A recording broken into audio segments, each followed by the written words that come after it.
What's good, people? We're back on the channel, myself and Lee, talking all things Arsenal. We haven't been around for a couple of days. Lee's been sunning it up in Spain. He didn't go watch the football. He just fancied another holiday. But no, I'm of course joking. He did go out to Bilbao. We're going to touch on that game. We're going to touch a little bit on the Forest game as well, because I feel like they're both two games that were quite different, but similar manager, similar plans, squad selection. There we go. Get my words out. We're going to talk on the Man City game, which is a preview for this show. And we're going to talk a little bit about Tim Lewis leaving first and what that means moving forward for Arsenal as well. Before we do that, make sure you hit like and subscribe on both the channel and my channel. We've got Football's 12th Man. I dropped a show with Curtis earlier, which was a good watch as well. So go show some love over there. And me and Lee are going to be here talking all things Arsenal, mate. And if I'm honest with you, Judge, I woke up to the news. I didn't wake up to it, I suppose, this morning, wasn't it? That Tim Lewis has left. Wanted to get a little bit of thoughts and opinions on that. We might as well share on screen what has been announced so that everyone's aware, if you have been living on a rock, that you don't know what's going on. Tim Lewis has stepped down from the board and has left Arsenal after 5 years with the club. Josh Kroenke has said that at this moment, we'd like to thank Tim for his continued dedication and commitment to Arsenal in a period of transformational change for the club.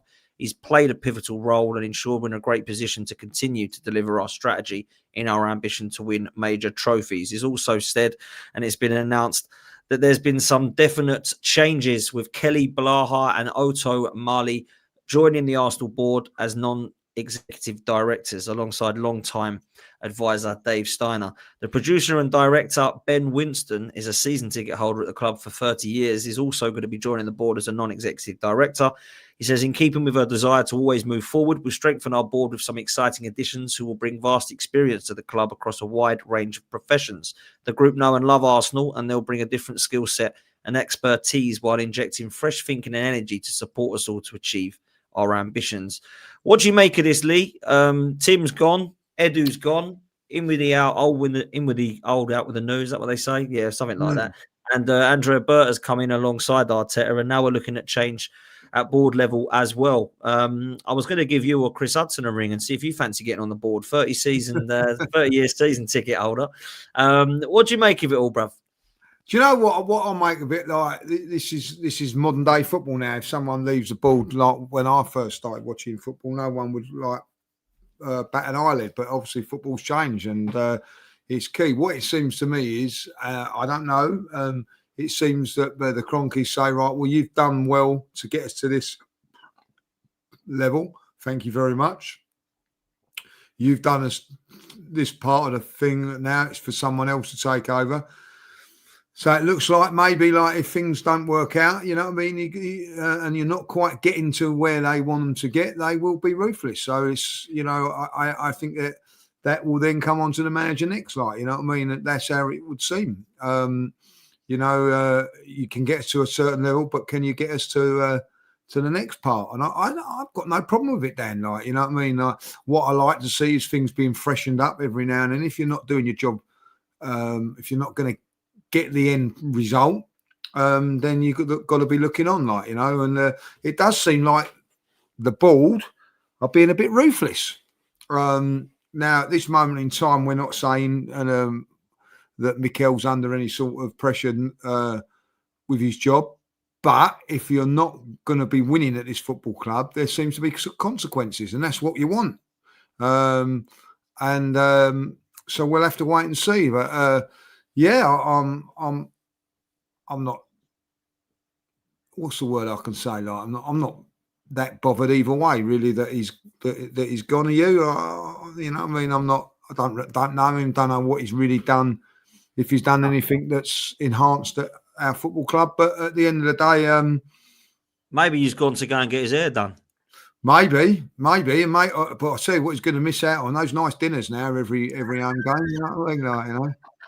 What's mad for me is he's got to make a decision. I mean, Curtis said it. He's got to either go elite judges all over and just embrace it, or he's got to get the turkey or Harley Street like I've done. That's one of the things he's got to do as Potts or judges, isn't he? Do you know what I mean? He's got to make. Yeah, he's in that middle ground, isn't he? Like, it's a decision that you know, unfortunately, I wasn't able to make, but like people can make those decisions now, like, you know. So listen, I know what I would do, like, you know. So if I had the opportunity, so yeah. Fair play. Get your hair on. You know what I mean? Get your hair on. Look, I don't think it's going to be much of a muchness, if I'm honest with you, right? It's not like an Andrea Berta Edu situation. I thought that was a huge upgrade, and I think this summer has proven why Andrea Berta is better than Edu. I think the difference is here is that there's actually a change in Josh Kroenke's decision-making, because he's now been given the reins at the club. Let's just say it how it is, Lee. Silent stands, remain silent. He's over in America, and he's given the reins to Josh, and I think Josh has had a little bit of a power sort of hunger strike, and he's gone, do you know what? I think you've got to look at Arteta and Josh as being the two most powerful men, and I think that right now, the only reason that Arteta will lose his power is if he doesn't have a successful season. I think Josh has become, let's say, a little bit more ruthless maybe. In the last couple of months, we've heard rumours of not just this Tim Lewis scenario, but also he's had a meeting with Arteta and said, it's time to deliver. Trophies need to come because we've given you everything you need. And if that is true, and of course they're rumours, but if that is true, I quite like that from the Kroenkes. And I've never been a fan of them. I ain't been a fan of Josh or Stan. I don't think they've had the ambition to get us across the line over the last few years. But it's going to be 7 years in December that Arteta took the job, Lee. And I think that it is time now for him to get it across the line. And I think that he is the only one at the moment that's remained. Everybody else has kind of moved on, Lee, haven't they? Under this iteration. 100%. Is it 7 years? 7? Are you sure it's 7 years or 6 years? Yeah. Well, it'll be 7 seasons, 6 and a bit years, 7 seasons. Is that right? So 2019, December 2019, he took over, and it will be December 2025. Yeah, so that is 6 years. Yeah, sorry, you got the maths wrong. That is 6 years. So that's a long time, even if it's 6 or 7. That's a long time, and not many managers last 6 years now, Lee. No, I don't, and not man, and one of the things that Arteta has been able to do is build a squad and a team like he has done now, and that I know that you've seen like they've done the photo shoots this week, and like the first photo shoot to this one here, and the difference in players, not only like in the first 11, but the squad now. He's been able to build a squad and a team capable of winning. And I'm going to praise Mikel, because on one thing is that I'm going into Sunday's game expecting Arsenal to win, and that is against Manchester City. Like, how many years ago was you just hoping to keep the scoreline down, or just, dreaming that you could possibly beat them? But I genuinely expect Arsenal to win on Sunday, and if they don't, I'll be disappointed. Listen, I know that Manchester City are not quite like they were a couple of seasons ago, but listen, they're never going to be. They're never going to be, because you're not going to replace De Bruyne. They're one-off players. Their defenders are not quite as good as what they were. So they're bringing in players now that are still very, very good, but they're never going to be at that elite level. So they're going to drop a little bit, And but in saying that, they're still Manchester City with all that money and everything like that. They've still spent over 500 million in 2 transfer windows. So, and there I am expecting Arsenal to win. So I have to give him his flowers for that, because he has built a team that he has. But the jury's still out on him as far as I'm concerned. I think Sunday, Dan, really, and that team selection will tell me everything I need to know if Arsenal are going to win the league or not. Now, Arsenal can go and beat Manchester City, and I still will say whether I think they can win the league or whether they can't by the way he sets up in this game. That's how I feel. We'll talk about that in a minute, but there is certain pressures now, I think, on everybody to do well at this football club. You cannot continue to stay still. One of the things that was thrown at a lot of fans that didn't want Mikel was there. Oh, look at the improvement every season. Look how we've improved from 8th to 5th to 5th to 2nd to 2nd. We're not improving now. You know what I mean? Like, in fact, if you'd be really honest, even though we've done well in the Champions League semi-final, our league form, our league position and points and everything drops from the last couple of seasons. Balance that with the Champions League run, you can turn around and say, well, okay, fair enough. But he's now got to push it on again, And listen, at the moment, It's not been sometimes pretty to watch, but I don't know. We've not spoke then about it. Like I was absolutely delighted with the performance against Bilbao. Typical in Europe. It's a different animal when you play in Europe. I always say this. Like I don't mind us being a little bit defensive. And I'll tell you what's a really good point. I was watching it like the other night. The miracle of Istanbul. When Liverpool won the Champions League in 2005. And what game do you remember in that? Well, I'll tell you the two games that you remember in that were the Steven Gerrard goal against Olympiacos when they was going out and he smashed it in from 30 yards, and the final, to come back from 3 goals down and win it on penalties was sensational, but no one remembers the 2 semi-final and the quarterfinals, they might remember the Chelsea game and all that, but went to Turin against Juventus in the quarterfinals 0-0. Went to Chelsea at Stamford Bridge 0-0. So listen, there's times in Champions League when you can and you have to be defensive, and it's about getting the job done away from home. So the way Arsenal set up in Europe with the 3-man midfield and all that they played on shirt, not got a problem with. I've got a problem with it when you go to league games because it's a different format, different scenario. And I'll be furious if he goes with that free in midfield on Sunday because it tells me a lot about Mikel. But anyway, I thought it was a good result. The atmosphere was unbelievable there, and to get off to a good start in the Champions League, winning away from home, not conceding a goal. And listen, honestly, they were brilliant as well. They weren't a bad side. Weren't brilliant, I say that, but defensively, I thought we was for a man again outstanding. I know this sounds silly, but when you're playing when you go away and home in the Champions League, you're very, very high up, so you can get to see you sort of looking down on it a little bit more. Like when you're at the Emirates, you're sort of like not that far away, but you can see that everybody gets into shape. Everybody on that pitch, from the forward to the goalkeeper, know exactly where to go when they defend, you know what I mean? And that's very, very good about what I like to see about the way we set up and all that. And I think at the end of the day, it's a particularly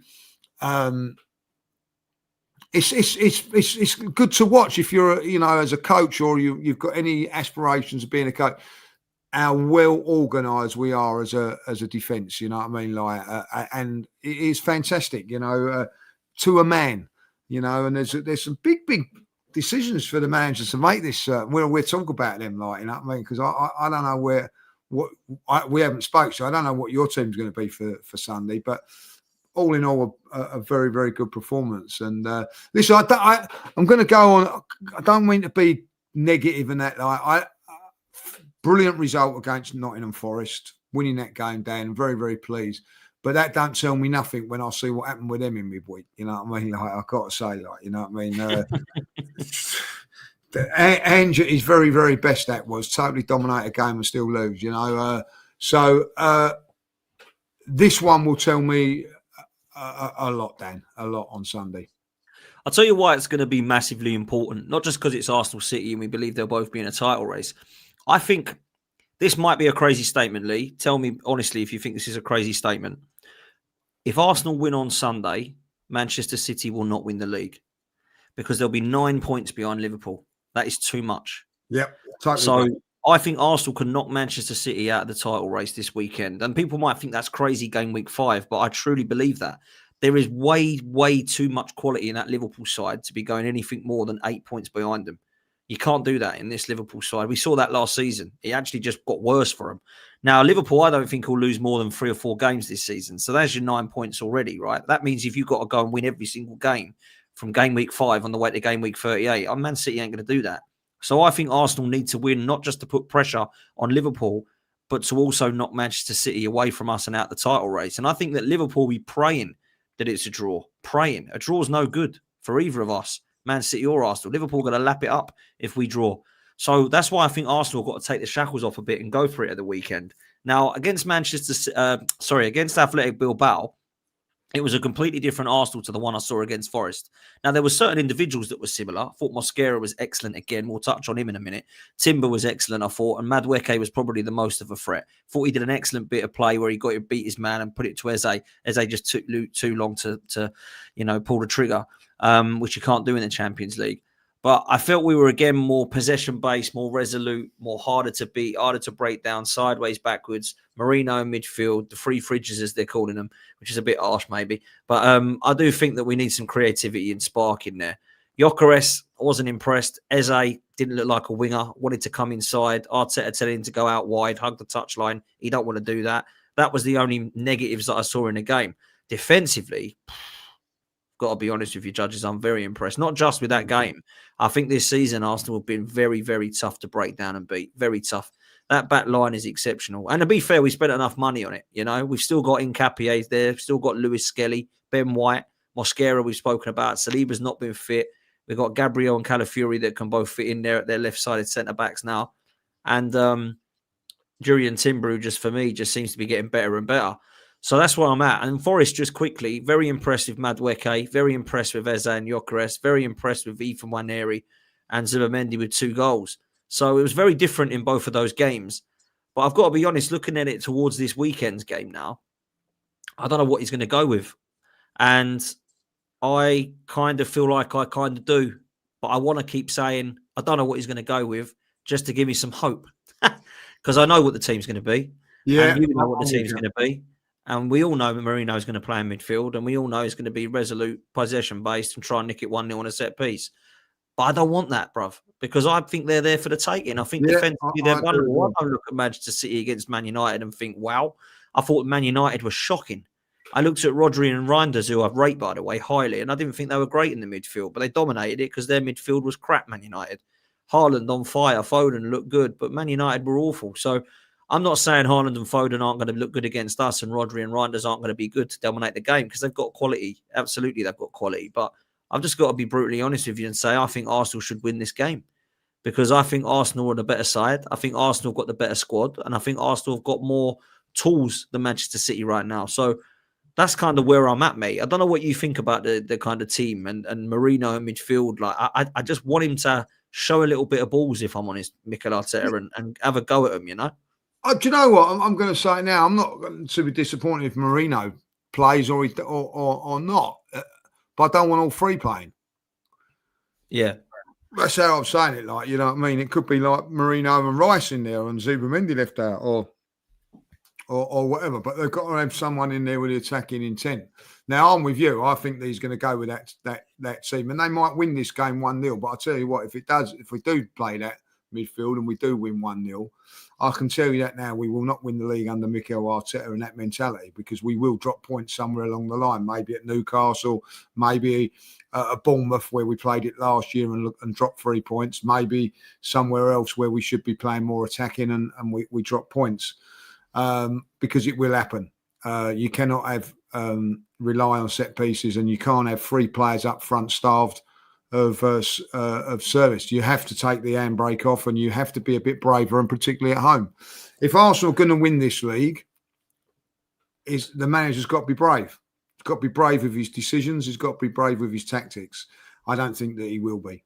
I think that, listen, we might beat Man City on Saturday with that midfield and all that. And if we do, I'm going to be delighted that we beat them on the day. But deep down, I know that Mikel's not the man to take us over the line from that moment on. That's how I feel. I think that if he does go with an attacking option, as you say there, I think that City are vulnerable. You've got to do it. Now, listen, if he goes gun, and we're not saying go gun ho here, like, you know what I mean? You still got 4 very, very good defenders, still 2 very, very good midfielders, and also whoever that will be, whether it be Odegaard, Eze, or Nwaneri in that, they can still defend. Then they can still get back and defend. Yeah. I look at it and say we scored 7 goals with Ethan Nwaneri on the park, and if you choose to go down that route. Listen, I understand it to a certain degree that you want to be tight and everything like that. But as you say, like, if we're going to be 6 points behind Liverpool ourselves come the kickoff. You know what I mean? Like, so, and City 9. So, you know, which team, you know, like if you're going to be 9 points behind a team, I think if you're 9 points behind, City are going to have to go, do you know what, we're going to have to attack. Yeah. So maybe like, you know, like I'll take a look at that and the negative side of him will come out. Like, you know, I'm going to say this now, Dan. This team selection on Saturday, and I'm not talking about who plays centre half, who he plays in midfield will tell me if I'm if I think that Arteta can do it. And listen, people saying like, yeah, I get that. Like, Liverpool not guaranteed a win tomorrow. Liverpool been very, very fortunate. They beat Everton tomorrow. I'll tell you that now. Like, you know what I mean? They will somehow find a way of getting past Everton. I agree. Unfortunately, I love nothing more beans on toast. That's what a great name that is, by the way. I hope it's Irons Beans. I love to think that Everton can go there and get a result, like, you know what I mean. But Everton will play probably like we did against them, and eventually their class will will overtake. You know, will come through. You know, yeah, as it has done in the last few games. And you have to say, give it credit where credit's due. But I'll tell you something now. I looked at that Madrid game. I'm going to be really honest with you. I watched a bit of the Liverpool game.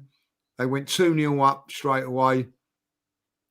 After 4 minutes, I turned it over and watched Bayern. I thought, oh, well, I want to watch Bayern Munich beat Chelsea. Like, so I did watch that game. I heard then it was 2-1. So I turned it over. And from that moment on, that is the way you play. I know they lost at the end of it, but you've got to understand that Arsenal are much, much better. I believe, can you believe this when I say this? Arsenal are a much, much better defensive unit than Atletico Madrid. Wow, because they was the masters at it at one stage. Yeah. But the way they got the ball and moved it around and made Liverpool look very, very ordinary at times. You know what I mean? Like, now, I keep picking up my phone and people having a go at Gyökeres and everything like that. You know what I mean? I do believe the £67 million, is that how much we spent on him? Like, you know what I mean? I do believe that. Like, that Wirtz has been taken off every single game for Liverpool. Looks like a boy out there in a man's game. Not one bit of criticism's coming for him whatsoever. But they're all on, you know what I mean? I haven't heard him saying that he plays in jeans or he's got lead boots or whatever, like. But you know what I mean? Straight there on the Gyökeres, like, you know. I will look back at this, Dan. I don't care what anybody says. As much as I praise Mikel in the last couple of games, that game and the way he set up against Liverpool was criminal. Cost us. I agree. I think you know what? Shane made a good point earlier. I was on a show with Shane in Northside, and they said, if we lose the league this season by 1 or 2 points, they will look towards that game at Anfield. They will. Everyone will look at that game at Anfield and say, why didn't he go gung-ho at least for a few minutes? Why didn't he go more attacking? Just like they did 2023-24, when I actually disagreed and said we should have beaten Fulham and West Ham. They all said, no, you should have beaten Man City away when they were there for the taking and you went defensive and drew 0-0. You would have won the league. I think, yeah, you're right. And now we're going to do the same with Anfield. So for me, we have to look at that game. We have to look at that game and say, why did he do that? And I remember going into that game, Lynn, and I think you were the same, and I'm doing the same this weekend. Fancy us, you know, quietly confident here. Quietly confident. Team lineup comes out, ain't winning. And if I see that on Sunday, I'll do the same. If I see Marino in midfield and 3, I'll go, draw it is, or we might lose like we did at Anfield. And this is when we'll know, like you've just said, that Mikel Arteta ain't the right one. I'm with you on that. Kick me in the balls that team selection that day, because I did think that we'd have it. It was then you know, my instinct when he took that when I see that team sheet is, we've come here to get a point. Now that ain't a wrong thing. I'm not saying it ain't, like, you know what I mean. I get it to a certain degree. You know, beat Liverpool at home, draw them away. That's how I look at it, like, you know, and I would say that that's what we've probably done, but we didn't. But this game now would be even worse, Dan, because we're at home to Man City. You know what I mean? Like we're at home to them. Like so, and I don't want to feel like that we're being a little bit negative going on here. Like now, listen, the Colts will turn around and say to you, like, look, it's about getting the result, getting the win, and going from there. And on a short term, if that was the case, I get that. So if we play all defensively at home and we win it 1-0, it's about winning the league and getting the result, but then we're going to go to Newcastle with the same midfield next time, and it's nothing against Mourinho, because I think Mourinho's done okay in the last few games, but we've not really looked a very, very dangerous. Oh, not Mourinho, it's the creativity. I'm not expecting Mourinho to start setting everyone up. And listen, Champions League semi-final, away to Barcelona or away to Bayern Munich or away to PSG or whoever it is, Aston Villa, or can go Aston Villa, Man City or Chelsea or whatever. That is the way we should set up, away from home, and then do the business at home. Not a problem with that, Dan. But I think this is the one where we've got to make it count. We've got to say, like, do you know what, Liverpool? You might beat Everton and go 6 points out. We got Man City next week, but we're gonna show you we don't care. We're coming here. We're going to win our home games. We're going to win them convincingly, and put the pressure on, And that's what we got to do, And listen, there'd be pressure on Liverpool tomorrow. I've got no doubts about that. After 25 minutes, if it's still 0-0, But they've got. I know they're scoring last-minute goals, but when you're putting on the firepower that they are putting on every game, chucking it on, eventually they're going to score. So I don't think you can sit there tomorrow for 70 minutes at home trying to keep it quiet against the Man City side and then think like you can nick it. If that's the tactic that he does, that ain't going to win you the league after 38 games. It may win you an FA Cup and it may win you a Champions League, but it won't win you the league. That's all I'm saying. I agree. Look, he's come out in the press conference today. I'll just read the first few paragraphs. He said, if we're in a good place, yes, we are. We've had 2 very important wins, and there's a very good feeling about the games as well. We're preparing for a big match on Sunday. He was asked on if there's a chance that Ben White, Bukayo Saka and Martin Odegaard will be fit. He said, yes, there's a chance. It'll be after tomorrow's session. They haven't done anything yet. We'll have more information tomorrow. Marino and Gyökeres are fine. They're going to be okay with their head injuries.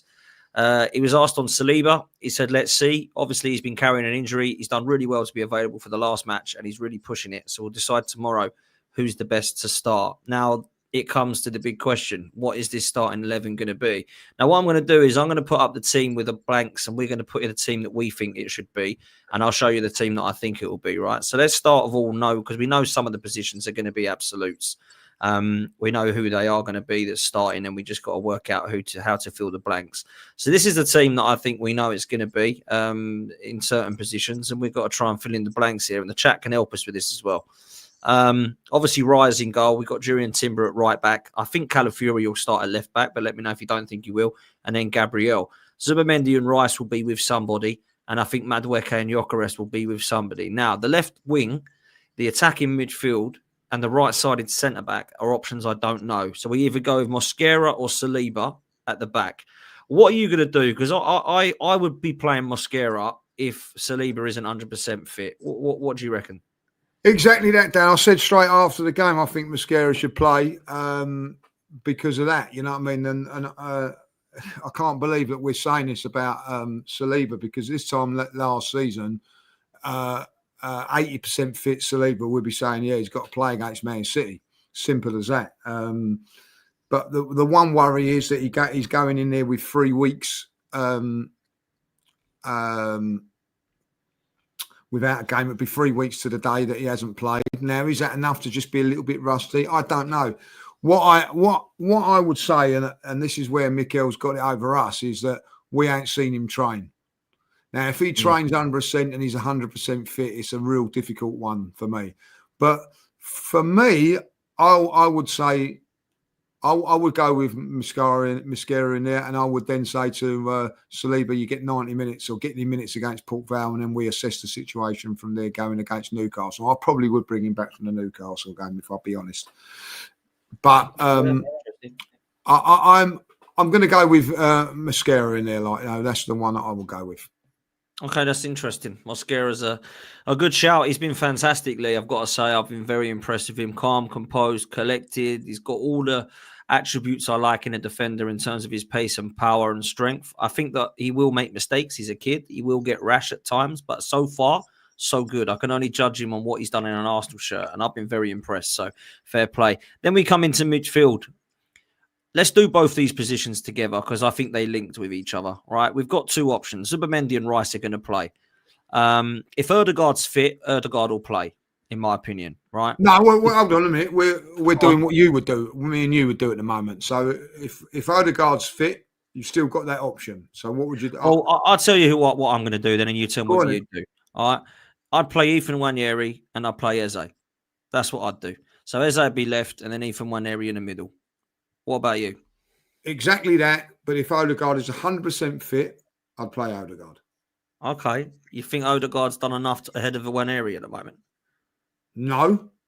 But I'm going to be really honest about it. I think that experience, the way he plays against plays the press, I think that doesn't has to be taken into consideration. He does do that very, very well.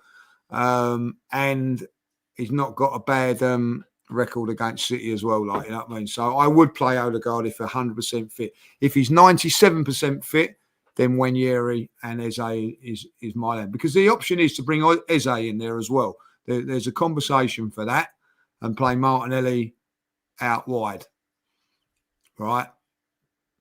That would be the thing that I would may want to do, but for me it would be Nwaneri coming in there. I don't think Odegaard's going to be 100% fit. Let's you know what I mean. I wouldn't. So I'm going to play Nwaneri in there. That's exactly what I'm going to do. Now let's just talk quickly on Martinelli and Ethan. I'll say this about both. I loved the fact Martinelli come on and did well. Scored a goal, assisted. It was brilliant. Absolutely excellent. And I needed that for some time. Trossard as well, let's not forget. But I think he needs to stay as a super sub and start to bring his confidence in. I don't think he gets 90 minutes against Man City now just because he come on and scored, because it worked bringing him on. So let's do that again. The other thing I'll say about Ethan, I don't think Ethan's been treated that great, if I'm honest with you. I think he's done brilliant for us against Forest and Leeds and not got to start or any minutes against Bilbao. He didn't get any minutes at Anfield. It's really strange for me. He doesn't seem to want Ethan in any of the tougher games. He wants Ethan in the games where he can show his kind of, it's quite easier for him. Now, I get that because he's a young kid, but at the same time, it's not like there's loads of players that we can put ahead of him that are flying. And it's like, yeah, Ethan, you'll get your chance, but look, you can't get ahead of these two because they're unbelievable. I don't think that's right. So for me, that's why I'm picking this team, because Martinelli can come off the bench still if Eze isn't quite working for him. Maybe you put Eze in the middle, take Ethan off and put Martinelli on the left, like you've mentioned. Maybe that's the first sub you make. But Ethan, I think, deserves a run in this team. He scored against City last year at home at the Emirates. He's definitely good enough. We've seen against Forest how good he was driving forward. He's quicker than Odegaard. He moves the ball quicker. He's definitely got more intent when it comes to moving forward. He doesn't want to go circle, pirouette on the ball and go move sideways and backwards. He wants to have a dig and he wants to have intent to go forward. So that's why I'd be using Ethan Nwaneri and Martinelli would be a sub-league. Yeah, listen, I think that let's talk about Nwaneri at the moment. Like, he hasn't played the 2 away games because we've been set up defensively. Simple as that. Yeah. Like, you know what I mean? Like, but when we've been at home, we've gone with Odegaard, and obviously Odegaard hasn't made those last 2 games, and he's come on and done well. So it's set up for him at home to do it. Like, you know what I mean? So if I'm Nwaneri, I'm thinking, right, okay, this should be my chance now. We haven't, Odegaard's out. I'd be disappointed if I'm him that they play that 3 in midfield at home, because it's a different thing. And for me, like, I don't think it's out of 2. Well, there's 3 options you can play: Odegaard, Eze, or him in that 3. Like, you know what I mean? That would be but there's a 4th choice, and that's the 4th choice is what he's going to go with, in my opinion. Right? Well, look, let's yeah, I agree. I agree with you on that. Let's bring up what we think he's going to go with. I don't know if you agree with this because you haven't seen this yet, but this is what I think the team will be. It's what I think he'll go with. Not what I'd go with. We've just done that. This is what I think it will be. I think he'll start Saliba because I think he'll give him 100%. I think he wants him against Haaland, him and Gabriel. I think he'll play Marino because he wants to keep it resolute in midfield. And I think he'll probably start Eze left for one more game because he didn't like his performance. I don't think the way he was shouting at him. I don't know if you saw that on the TV, but because you were there, but he just weren't a fan of it. He kept shouting at him to get back up on the left when, let's be real, Lee, he ain't a left out and out touchline winger, is he? So he kept screaming at him so that he can have Calafiori playing in the 10. It's very, very strange tactic. I don't want Calafiori playing in the 10. I want Eze playing central. But he wants Eze out wide so that Calafiori can invert and go into the 10. It's a very, very strange thing. But I think that's what he'll do, and I think that'll be the 11, mate. What are you saying? What's the midfield you've gone? I've gone for Marino, Zubimendi and Rice as the midfield three. I think that will be. One suggestion that you might not like this neither, to get it in, the Marino will play up top. What, instead of Gyökeres? I'm not saying that he will. I'm not saying that that's what I want, but the reasons that I think that he might do that is because we can keep possession a bit more with Marino. I'll tell you what, mate. If he does that, that is a sackable offence, and I'll tell you why. Because Gyökeres has been brought in to win us a title, and he's not playing him against Manchester City at home. That would be criminal for me. Well, I hear that, but I look at it and go like, I think if Havertz was fit, he'd be playing in this game because he wants to keep possession more than score goals. That's my opinion. I think it does break down a little bit off Gyökeres. You don't want to do that against good sides. I'm not saying that's the right thing to do. Listen, I expect Gyökeres to play straight away, like, you know what I mean? But I wouldn't be surprised then. That's all I'm saying. That is all I'm saying. Like, you know, don't be. Oh, it's awful. It's awful, isn't it, having this? Like, it's awful having that thought in the back of your head that he might. Yeah, I've got that. I'm playing three midfield players that have not got no creativity in that final. You know, listen, Declan Rice is an outstanding footballer, but he's not a 10. Zubimendi's an outstanding footballer, not a 10, and Marino's a very, very good footballer, and he's not a 10. But they'll all be that'd be the three in midfield. That'd be the three in midfield. And I'll tell you what, if it is, I'll be really down about it then, because it'll tell me that you're not quite all those attacking players that you've got, and you're not quite confident enough. Like, and I don't want a manager that's not quite confident in his attacking, but I want a manager that's going to be brave and take risks, particularly at home. And win a title, not being given it, because what will happen is the only way I look at that and say our Arsenal going to win a title is if Liverpool get injuries and explode. That's all the only way, because you're not going to catch them playing like that. You've got to be determined to try. You got to try and get more points than them, like earn your point. And I don't think Liverpool are going to drop as many points. They won't drop points being negative. Liverpool might drop points if they're going for it. I don't know. I think at the end of the day, me and Russ were having a conversation yesterday, like, you know, that the squad depth of Liverpool might cost them a little bit. I don't know, you know, but it's all wishful and hope. I hope this and hope that, Dan, you know. I think Arsenal we're in a position where we become second. We've got to go and try and win it, not just be in it and hope that things go wrong for us, go wrong for other teams and right for us. So, listen, this would be the most intriguing starting 11 I think Mikel's going to make in his whole tenure at Arsenal. Listen, he can go with Odegaard or Wanyeri in that midfield, and we could lose the game, right? I could live with that. As disappointing as will be, but if we go to that midfield and loses, I might have a meltdown about it, Dan. You know what I mean? Like, because, you know, I ain't the manager on £12 million a year. I know that ain't going to work. Long term, that midfield is not going to work.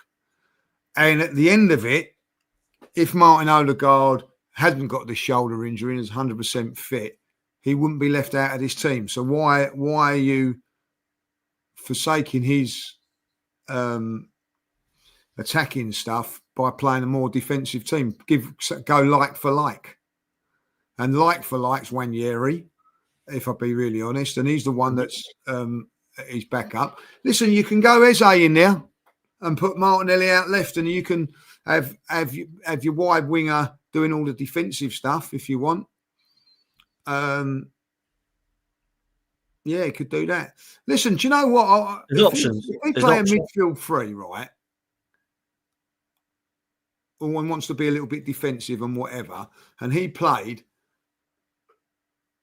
Skelly in there instead of a Marino or a Zoom, I can understand it a little bit more because he would get a little bit of creativity from. He's not going to. Do you know what I mean? Like I'm not against Marino playing. I'm not against Zubimendi or Rice playing. I just want two of them playing, not three. That's all I'm saying. Like, you know, two out of those three. I don't think you're anywhere. I don't think there's anyone who wants to see them three together. I don't know anyone that does. I don't mind it if we go Newcastle with that. I don't mind if we go Newcastle with that on the provider that we come away with a 2-0 win. Because if we don't win it, I would be going, well, you shouldn't have played that. You know what I mean? Like, listen, we played that midfield on Tuesday night and it won. So he's got it right.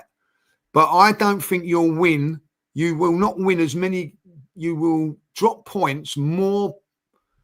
You'll lose and draw more playing that midfield three than what you'll win. That's what I'm saying. Like, you know what I mean? You might get it as a one-off at Bilbao. You're not going to go to Liverpool. You're not going to go to Anfield. You're not going to go to Newcastle. You're not going to go to Spurs. You're not going to go to Chelsea and pick up all wins there. You will drop points playing with those friends because you've got no firepower. Once they score, you're in trouble. Like, you know what I mean? You might draw all three of those games 0-0. You might nick 1-1-0. But at the end of the day, 3-6 points dropped, you might gain 3. You know what I mean? Like, so I'd rather go for it a little bit more, be a little bit more braver.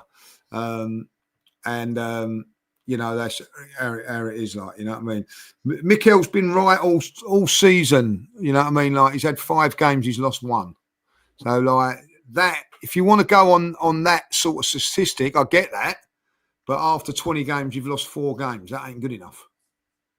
Yeah, that's true. You know what I mean? That's how I look at it, like, you know what I mean? You play that system against Newcastle. Look how Barcelona played against Newcastle yesterday.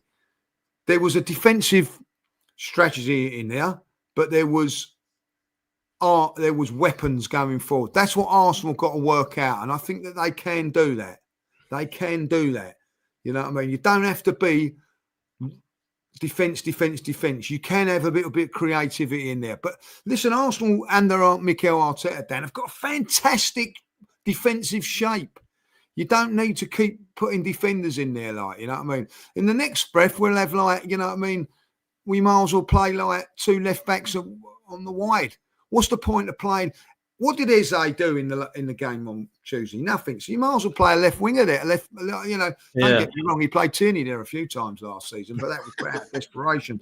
But at the end of it, you might as well, because you're not going to get your attacking options. Now, he could play Eze in there, right? And get Martinelli in and ask Martinelli to do the donkey work as he always does, or he'll leave Eze out and play Martinelli. You know, I could see that happening tomorrow on Sunday. Eze being left out, Martinelli coming into the left, and that free in midfield. I don't, you know, or Trossard. I don't know. Trossard done very well when he come on, like, you know. It's going to be really interesting, like, you know what I mean. Like, listen. Whatever team he picks, I'm going to support it and back it and all that. But there'd be worries in my mind. If I see a Wanyeri or an Eze or an Odegaard in that midfield, I'm going to go, yeah, fair play. You fancy it, Mikel. That's how I see. Well, I'll tell you what's interesting is this comment in the press conference. He was asked on trying to go 5 games unbeaten against Pep Guardiola. This is his reply. The preparation for the game will be to win. That's for sure. What do you make of that? Because if he plays Marino in midfield and he's just told everyone his preparation was to win, he better win with Marino in midfield. Do you know what I'm saying? Dan, when he played the game against Liverpool, that midfield, he didn't expect it to win. He expected to keep it tight and nick a goal. You know what I mean? Like, which happened against, which it happened against Bilbao. You know what I mean? Like, you know, and he'll look at that and go, well, look, you know, that was what was supposed to happen at Anfield. And, you know, there's arguments for it, Dan. You know, if it weren't for a wonder free kick, we would have drawn that game 0-0 and everybody would have gone, oh, it ain't the greatest game, but it's a good point. You know what I mean? And it is a good point. Why is it a good point? Because it's away at Anfield. We're at home on Sunday. Yeah. And if he sets up defensively at home, what does that tell you about the mentality of the manager and the football club? Is that they're, we're a little bit nervous to go forward. I don't trust my forward players, even though we're at home. Now, if we was at home again, away at Manchester City, I've got no problem with it. I've got no problem with it. But I do think it sets up a negative vibe. It sets up like I like to think like, you go, do you know what?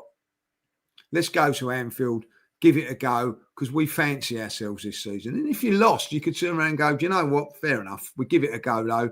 They got a great goal against us and beat us. I don't really know what we was doing if we could do that with that game against Liverpool. But I tell you that, God damn, when I go home and I'm paying the money I do to go home, I don't want to see defensive units coming in and all that. I want to see us on the front foot.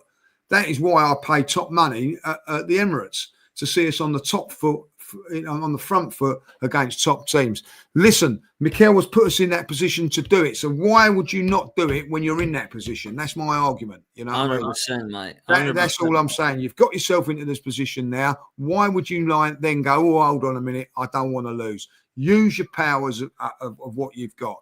You've got Eze, you've got Martinelli, you've got Trossard, you've got Gyökeres now, you've got Madueke in there, possibly Saka. Why would you want to be too defensive of all of those options? And trust your defence as well, because you spent a lot of money on it, and it's a good defence. If it gets caught out, it's got Zubimendi and Rice. If they break through Zubimendi and Rice and that back line, they've done bloody well. So trust your bloody defence and have a go. Trust your defenders, yeah. Trust your defenders. Trust the shape that you put in, which is fantastic.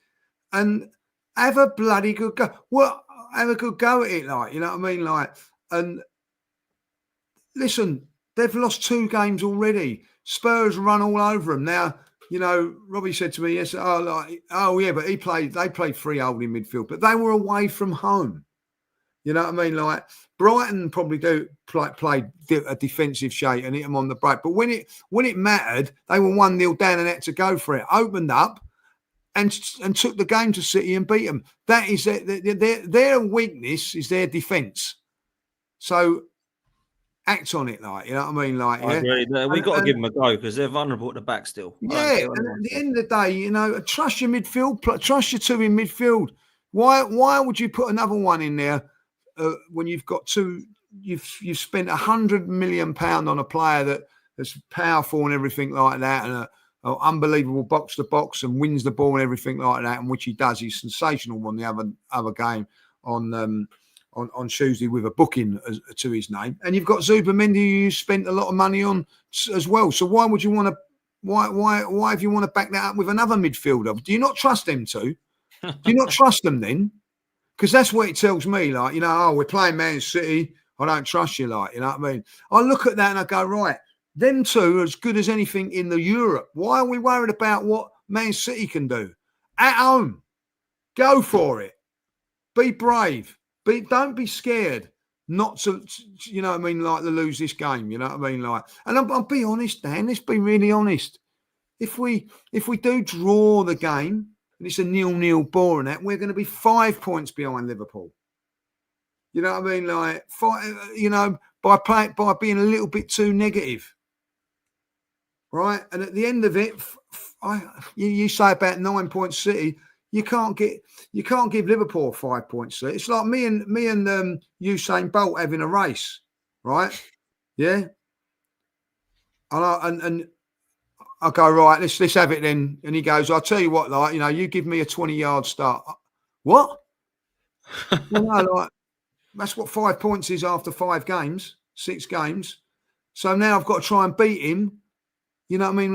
What I really want is I want more than a 20-yard start. I want a 50-yard start. You know what I mean? I want us to be in front of Liverpool and them chasing us down.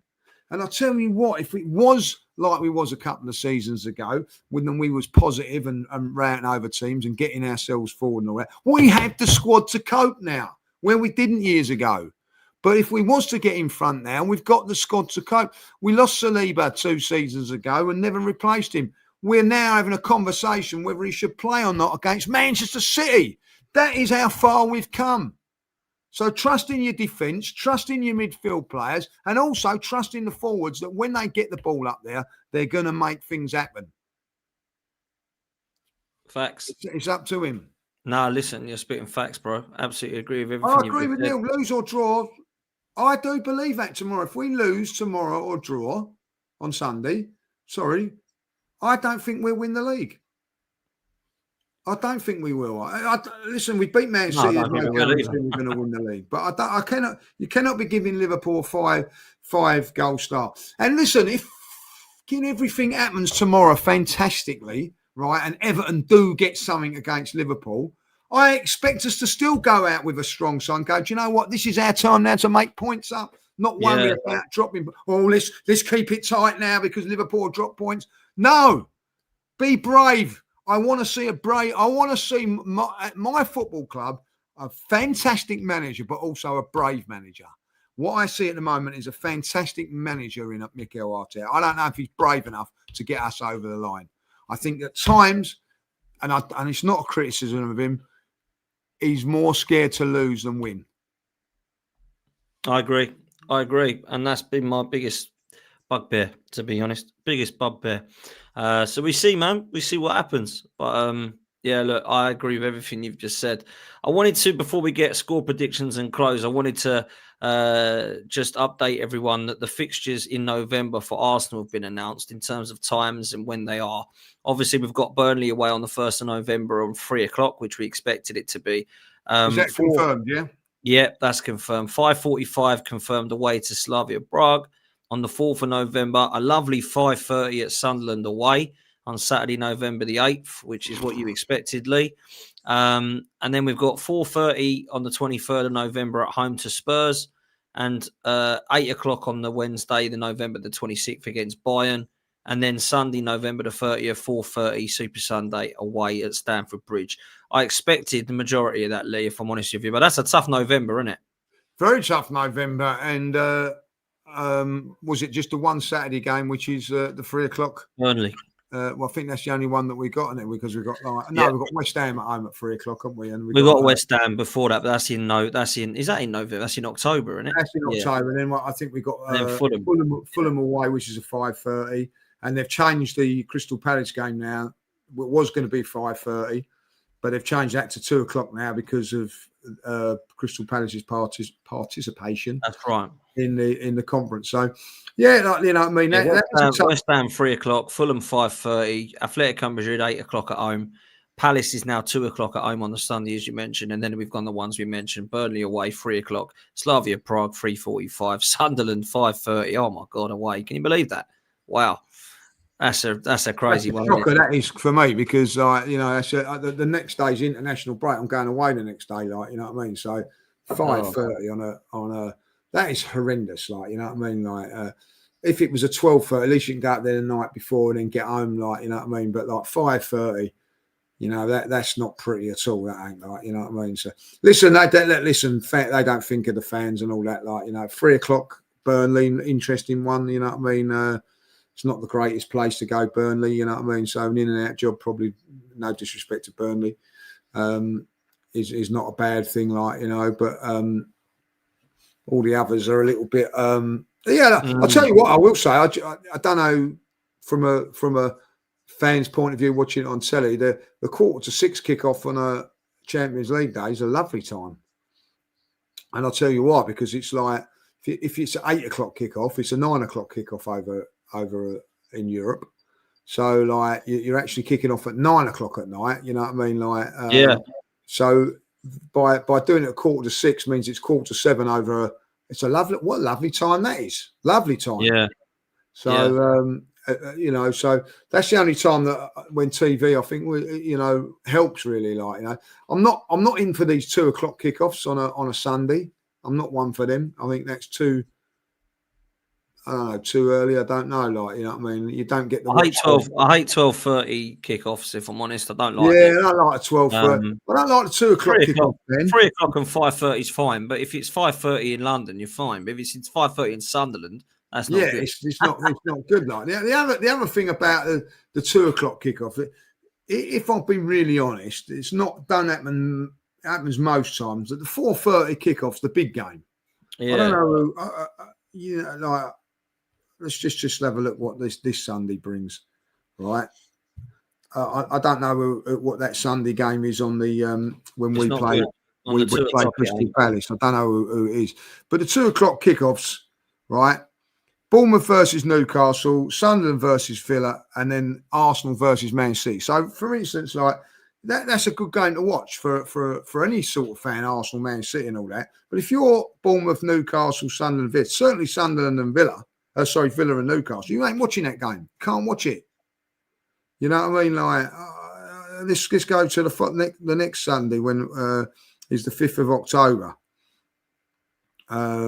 Well, when we play Palace at 2, it's Everton Spurs at 4:30. Right, there you go. There you go. So, like, the big game is Man City Villa is at 2:00. You'd think it'd be Man City Villa at 4:30, wouldn't you? Yeah. Instead of Everton Spurs, I don't know. It is bizarre. It is bizarre. So, I'll tell you what. On Sunday the 19th, you've got Spurs versus Villa. Right. That's when who we got on that day? We've got Fulham away at 5:30 kickoff. Right. So the Sunday, there's 2 games: Spurs versus Villa, Liverpool versus Man United is a 4:30 kickoff. So if you're Spurs or Villa, you ain't watching Liverpool. Now Liverpool Man United is a good game for if you're a football fan to watch. Definitely. Yeah, I agree. There's too many games though now, isn't there? That's the problem. So that's why I don't like that 2:00 kickoff. So you know what I mean, like, yeah. Yeah, I agree, man. I agree. I really do. Okay. Let's get your score predictions before we get out of here, mate. There is a super chat actually that I will read, and I'll answer this one quick. SER says, agree our backline's great. Do you guys think we look great because we send our wings to defend? I'm asking to look at objectively. When we scored a lot, we attacking. We also conceded a lot. Now, I'll tell you this. I don't mind if we go and play and set up resolutely and we go for a 0-0 at Anfield, or we go for a 1-0 or try and nick it. But you have to win it 1-0 or draw and take something away. You can't sit up and lose. Otherwise, you turn into a David Moyes or Pulis, which is why people take the mick out of him. If he wants to be a Simeone or a Conte or Mourinho or a George Graham and go and win 1-0, 2-1 at the Arsenal, trust me, I grew up on it. It was fine. Didn't mind it. But you have to win or at least draw. When we go and put our wingers defensively, I don't like that, because I don't think, although Saka and Martinelli can do it, that's what we bought Saka and Martinelli for. I don't think we bought Eze and Madueke to sit and defend. So I understand they've got to do that, and it's part of the game, but there needs to be the balance right. We can't just sit and play possessive football and go backwards and sideways. Oh, corner, right, let's see if we can score from this. How about trying to score from open play? And I don't mind doing that. We did it against Leeds, we did it against Forest, but against Man United, Liverpool and Bilbao, we haven't tried to do that yet. So let's see if we can do it this weekend against Manchester City, personally. And I'll say this lastly, I'd rather go and win the 4-3 than go and win 1-0. That's what I'd rather go and do. The 4-3 for me all out is always more exciting. So that's where I'm at. But some people disagree. They want a 1-0 win, you know? No, so, I agree with you. I want to see you on the back. But I do like those. If you're going to win leagues and win big competitions, 1-0 away from home, 1-0 away from home is not a bad result. No, absolutely not. Not a bad result whatsoever. So, and I get that. Sometimes you've got to do it. And listen, Arsenal defend fantastically well as a unit, right? They do. They don't, and if you don't concede goals, you're not going to lose games. It's as simple as that. So I get that. The defence is very, very strong, and it is strong. But what you've got to do is, if you've brought in forwards of the likes of a Gyökeres, the likes of an Eze, you've got to use their strengths as well, right? So it's what you call a balance. You've got a very, very good defence. And listen, I've got no problem if you're 2-0 up and you want to shore it up, or 3-0 up and shore it up and bring on things like that. There's a difference, you know what I mean? It's like managing games of football, and there's a happy balance. I think at the moment we are a little bit too defensive, but we haven't been that defensive in our last 2 games at home. We've been, but we've played Leeds and Nottingham Forest. This is a big boys game now. What are you going to do? Are you going to be brave, Mikel? Or are you going to be like you have? And this is what will decide for me whether you are good enough to be the man that gets us over the line or not. Absolutely. What's the score prediction then, Lee? What are you going to go for? 1-0 to the Arsenal.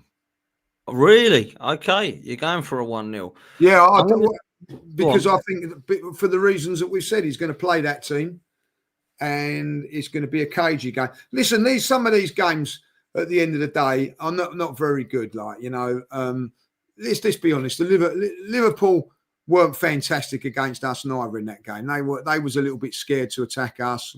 I think it's going to be the same sort of scenario. Like, you know, unless there's an early goal from us, you know what I mean. It may be different, but I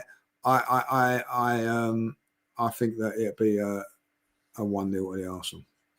I'm going to go 2-1 to the Arsenal. I do think Haaland will score, but I do feel that we'll have just too much for them because they're defensively vulnerable, and I think we can get them. Now, if I see the team line up, I might go for 1-0 or 0-0, if I'm honest.